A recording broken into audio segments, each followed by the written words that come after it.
नमस्कार, मेरा नाम है डॉक्टर प्रियंका भारद्वाज। मैं एक जन्म कुंडली विशेषज्ञ हूँ। 24 साल से जन्म कुंडली के माध्यम से 34,000 से ज्यादा लोगों की जिंदगी को संवारने का काम किया है मैंने। क्या आप जानते हैं कि आपकी जन्म कुंडली आपके बारे में आपसे ज्यादा जानती है? जन्म कुंडली के अंदर 9 ग्रह मिलकर 12 घरों को संभालने का काम करते हैं और 12 घरों के हिसाब से आपकी जिंदगी में पर्सनल या फिर प्रोफेशनल लाइफ दोनों में ग्रोथ देते हैं, नाम देते हैं, अच्छा जीवन साथी देते हैं। इसीलिए जन्म कुंडली विश्लेषण कराना बहुत जरूरी होता है, क्योंकि आपकी जन्म कुंडली आपका भूतकाल, भविष्य काल और वर्तमान काल में होने वाली हर प्रकार की अच्छी और बुरी घटनाएं आपको बताती है।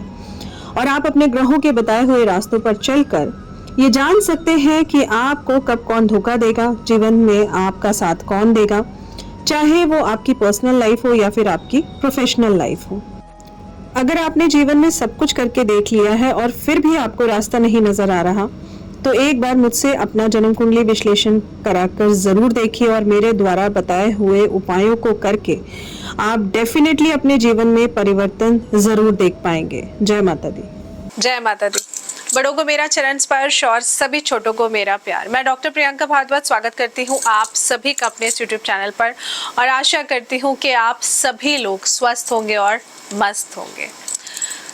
पूर्वजों की आत्मा की शांति पूजा के लिए साल के 15 दिन बहुत ही खास माने जाते हैं, जिन्हें हम पितृपक्ष कहते हैं।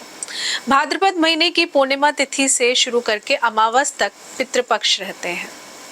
शास्त्रों में ऐसा बताया गया है कि पितृपक्ष के दौरान हमारे जो पूर्वज होते हैं वो पितृलोक से धरती लोक पर आते हैं।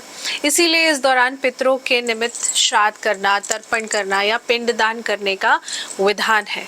मान्यता है कि पितृपक्ष में श्राद्ध करने से पितरों का ऋण चुकता हो जाता है, उन्हें मोक्ष की प्राप्ति होती है। परिवारजन को खुशहाली का आशीर्वाद भी पितृ प्रदान करते हैं अगर आप पितृपक्ष में उनके नाम का तर्पण करते हैं। पितरों को भी भगवान के समान ही माना जाता है। पौराणिक मान्यताओं के अनुसार अगर आपके पितर किसी बात से नाराज हो जाते हैं तो आपको जीवन में किसी भी क्षेत्र में तरक्की नहीं मिलती, साथ ही उस व्यक्ति का समझिए बुरा समय शुरू हो जाता है। इसलिए हर साल लोग पितृपक्ष के दौरान अपने पितरों का तर्पण करते हैं, उन्हें खुश करने का प्रयास करते हैं। ऐसा करने से पितरों का आशीर्वाद बना रहता है और जीवन में कठिनाइयां कम हो जाती हैं। इस साल पितृपक्ष 17 सितंबर से आरंभ होने वाले हैं और ये 18 सितंबर से पिंडदान, ब्राह्मण भोजन, तर्पण दान जैसे सारे कर्म शुरू हो जाएंगे। तो हिंदू पंचांग के अनुसार 17 सितंबर को ऋषि मुनियों के नाम से तर्पण किया जाएगा, वहीं पर 2 अक्टूबर को इसका हम समापन कर देंगे। तो अगर किसी व्यक्ति पर पितृदोष होता है जो उसके जीवन में कई तरह की बड़ी बड़ी समस्याएं भी पैदा कर देता है, अगर पितृपक्ष से पहले आपके जीवन में भी कुछ परेशानियां हो रही हैं तो जल्दी से जल्दी इससे मुक्त हो जाने के लिए आप पितृपक्ष में इनका पितरों का तर्पण करिए, पितरों के नाम का दान करिए। अच्छा, मैंने आपको कुछ सिम्टम्स बताती हूँ जिससे कि आप पता कर सकते हैं कि आपकी कुंडली में पितृदोष है क्या, आपके घर में पितृदोष है क्या, उसके लक्षण क्या है, उसके सिम्टम्स क्या है। सबसे पहले तो देखिए, वंश आगे बढ़ाने में बाधाएं आती हैं। पौराणिक मान्यताओं के अनुसार अगर कोई व्यक्ति पितृदोष से पीड़ित होता है तो बहुत चाहने के बाद भी उसका वंश आगे नहीं बढ़ता है। व्यक्ति के लिए संतान उत्पत्ति में बहुत सी बाधाओं का आना शुरू हो जाता है। इसके अलावा अगर आपके घर में बार बार पीपल का पौधा अपने आप ही उगता है तो भी ये पितृदोष का एक तरह से लक्षण माना जाता है। घर में दरारें पड़ना, छत पर अजीब अजीब सी दरारें पड़ जाती हैं, या फिर छत पर आपके गमले अपने आप ही टूट जाते हैं, या आंगन में पीपल के पौधे का उगना, तो एक तरह से ना ये पितृदोष के सिम्टम होते हैं, जिस वजह से आपके बिजनेस में, नौकरी में संकट आना निश्चित ही तय है। हर व्यक्ति के व्यावसायिक जीवन में समस्याएं आने लगती हैं अगर हर किसी की कुंडली में पितृदोष, जिसकी भी कुंडली में पितृदोष होगा तो समझो उस पर्टिकुलर पर्सन के लाइफ में प्रॉब्लम्स आएंगी ही आएंगी। और लाख कोशिश करने के बाद भी और मेहनत करने के बाद भी हर बार असफलता ही हाथ लगती है। तो ऐसा है तो समझ जाइए कि पितृदोष है। पितृदोष होने पर व्यक्ति के जीवन में उसको तरक्की नहीं मिलती है। घर में दुर्घटनाएं बढ़ती रहती हैं। जीवन में छोटी मोटी दुर्घटनाएं होना एक आम बात है, लेकिन अगर ये बहुत ज़्यादा बढ़ जाए, यानी कि एक के बाद एक दुर्घटनाएं होने लग जाए लगातार, तो समझिए इसे पितृदोष का बहुत बुरा संकेत माना जाता है। इन संकेतों को समझकर इनसे मुक्ति पाने के लिए आपको विशेष तौर पर कुछ उपाय करने चाहिए। पितृदोष से मुक्ति पाने के लिए देखिए, सबसे पहले पितरों को खुश रखने के लिए उनकी तस्वीरों का रख रखाव भी अच्छी तरह से करना चाहिए। पितृपक्ष ही नहीं बल्कि मैं कहूँगी कि आम दिनों में भी रोजाना आपको पितरों की तस्वीरों को, जो भी तस्वीर है उसको साफ करिए, उनके आगे हाथ जोड़कर उनको नमस्कार करिए। पितरों को मनाने के लिए और पितृदोष से मुक्ति पाने के लिए आपको पितृपक्ष में उनका तर्पण, पिंडदान और श्राद्ध जैसे कर्म जरूर करने चाहिए। इससे पितरों की नाराजगी दूर होती है।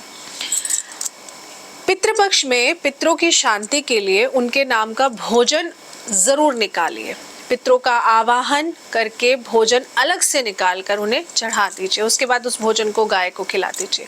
पितृपक्ष के दौरान आपको पितरों के नाम का दिया जरूर जलाना चाहिए। पौराणिक मान्यताओं के अनुसार पितृपक्ष में पितर धरती लोक पर आते हैं और अपने परिवार को आशीर्वाद देते हैं, इसीलिए दक्षिण दिशा में पितरों के नाम का दिया आप लोग जरूर जलाइए। इसके अलावा पितृपक्ष में भूल कर भी कुछ चीज़ें हैं जो आपको नहीं करनी चाहिए। फटाफट से बताते हो, नोट कर लीजिए। पितृपक्ष में आपको शराब, मांसाहार, बैंगन, प्याज, लहसुन, बासी खाना, सफ़ेद तिल, लौकी, मूली और मसूर की दाल, सरसों का साग, ऐसी चीज़ों को नहीं खाना चाहिए। श्राद्ध में कोई ऐसी चीज़ों का सेवन बिल्कुल मत करिए जो मैंने अभी आपको बताई हैं। समझिए एक तरह से इनका जो भोजन होता है उसका त्याग करना चाहिए। इन चीज़ों का उपयोग नहीं करना चाहिए, और अगर आप इन चीज़ों का उपयोग करते हैं तो आपके पितृ इससे नाराज़ होते हैं। पितृपक्ष के दौरान मांगलिक कार्य भी नहीं करने चाहिए, क्योंकि पितृपक्ष जो दिन माने गए ना वो दान पुण्य के लिए बहुत ही अच्छे माने गए हैं। तो ऐसे में ये 15 दिन थोड़ा सा मांगलिक कार्य करने से हमें बचना चाहिए। अब मांगलिक कार्य से आप समझ सकते हैं जैसे विवाह करना, गृह प्रवेश करना, दुकान का मुहूर्त करना या अपने घर का मुहूर्त करना, ये मांगलिक कार्य नहीं होते। मुंडन नहीं किया जाता है। नया सामान घर के लिए नहीं खरीदना चाहिए। आप दान करने के लिए जो सामान लेना चाहें आप ले सकते हैं, कोई दिक्कत नहीं है। पितृपक्ष में किसी से भी झूठ नहीं बोलना चाहिए। इसके अलावा किसी को अपशब्द नहीं कहना चाहिए, इस बात का ध्यान रखिए।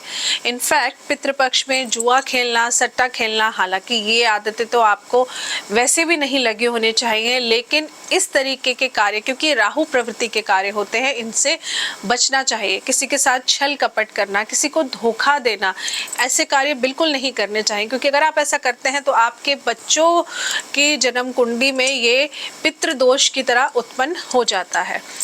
तो ऐसा करने से आपके पितृ भी नाराज होते हैं। श्राद्ध पक्ष में ब्रह्मचर्य का पालन जरूर करना चाहिए, इस बात का ध्यान रखिए। जो शादीशुदा लोग हैं आपको ब्रह्मचर्य का पालन पितृपक्ष में जरूर करना चाहिए। इसके अलावा पितृपक्ष में आपके दरवाजे पर अगर कोई भी जानवर, साधु या कोई भी मांगने के लिए कुछ आ जाता है तो उनका अपमान मत करिए। आप उन लोगों को कुछ ना कुछ जो भी आपकी पॉकेट अलाउ करती है उनको ज़रूर दीजिए। घर की चौखट पर अगर कोई गाय, कुत्ता या कोई भिखारी भी आ जाता है तो उनका भी अपमान मत करिए। आप उनका अपमान नहीं कर रहे हैं, आप समझिए आप अपने पितरों का अपमान कर रहे हैं, क्योंकि कहते हैं ना, जैसे हम बोलते हैं ना, पता नहीं किस रूप में हमको नारायण मिल जाएंगे, उसी तरह पता नहीं किस रूप में हमारे पितृ हमारे घर आ जाते हैं। तो इसलिए कभी भी ऐसे किसी भी व्यक्ति का अपमान नहीं करना चाहिए, किसी भी पशु का या किसी भी जानवर का अपमान नहीं करना चाहिए। साथ ही साथ आपको श्राद्ध करना ज़रूरी होता है। जो श्राद्ध करता है उसको शेविंग नहीं करानी चाहिए, उसको हेयर नहीं कट कराने चाहिए, उसको नेल्स नहीं कट करने चाहिए। तो सभी लोग पितृपक्ष शुरू होने से एक दिन पहले अपने नेल्स कट कर लीजिए, अपना शेविंग जिनको करवानी है वो कर लीजिए, हेयर कट करा लीजिए, क्योंकि जिसको श्राद्ध करना है ना उनको ये सब नहीं कटवाने चाहिए। श्राद्ध के दौरान तर्पण के लिए काले तिल का प्रयोग किया जाता है, इस बात का ध्यान रखिए। आपको भूल कर भी लाल या सफ़ेद तिल का इस्तेमाल बिल्कुल भी नहीं करना है। साथ ही में श्राद्ध करने के लिए लोहे के बर्तन का इस्तेमाल भी नहीं करना चाहिए। इसके अलावा आपको पितृपक्ष में एक बात का और ध्यान रखना है, और वो ये कि जब भी आप पितृपक्ष में दान करते हैं या जब भी आप श्राद्ध करते हैं ना, तो आप जो भी जेंट्स होते हैं वो कभी भी ना डार्क कलर के कपड़े पहनकर ब्राह्मण को भोज ना कराएं। आप हल्के सफ़ेद रंग के कपड़े पहनिए और फिर ब्राह्मण को भोज कराइए। तो ये पितृपक्ष में आपको किन किन बातों का ध्यान रखना है, क्या क्या चीज़ें करनी है, क्या क्या चीज़ें नहीं करनी है, पितृपक्ष कब से कब तक है, ये सब मैंने आपको बता दिया है। तो आप पितृपक्ष में रोज़ाना नियम से क्या करेंगे, आप पीपल के वृक्ष में थोड़े से काले तिल मिलाकर जल ज़रूर चढ़ाइए। पितृपक्ष में इस बात का ध्यान रखिए। साथ ही में पितृपक्ष में आप रोज़ाना थोड़ा सा आटा और उसमें चीनी मिलाकर पीपल के पेड़ के नीचे ही आप चींटियों को ज़रूर डालिए। ये दो चीज़ें, ये दो उपाय आपने पितृपक्ष में 15 दिन लगातार ज़रूर करने हैं। अब इसमें आएगा संडे, और आप लोगों के सवाल होंगे कि मैम संडे को तो पीपल के पेड़ को जल नहीं चढ़ाते हैं, तो क्या करें। तो आप पीपल के पेड़ के पास बिल्कुल ना जाकर दूर से ही पीपल के वृक्ष को देखकर और उसका स्मरण करते हुए आप पीपल के वृक्ष की तरफ मुंह करके अपना वो जल चढ़ाइए। बस जल ऐसी जगह पर चढ़ाइएगा जहाँ वो पैरों में ना आए।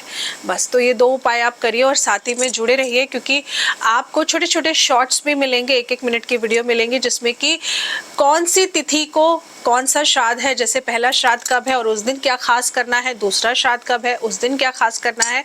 तो वो सारी वीडियोस आपको मिलती रहेंगी। तो जुड़े रहिए चैनल के साथ और वीडियो को ज़्यादा से ज़्यादा लाइक करिए, प्लीज़ शेयर करिए, क्योंकि अपने इस एस्ट्रो एडवाइस फैमिली को बढ़ाने का काम आप लोगों का है। जय माता दी।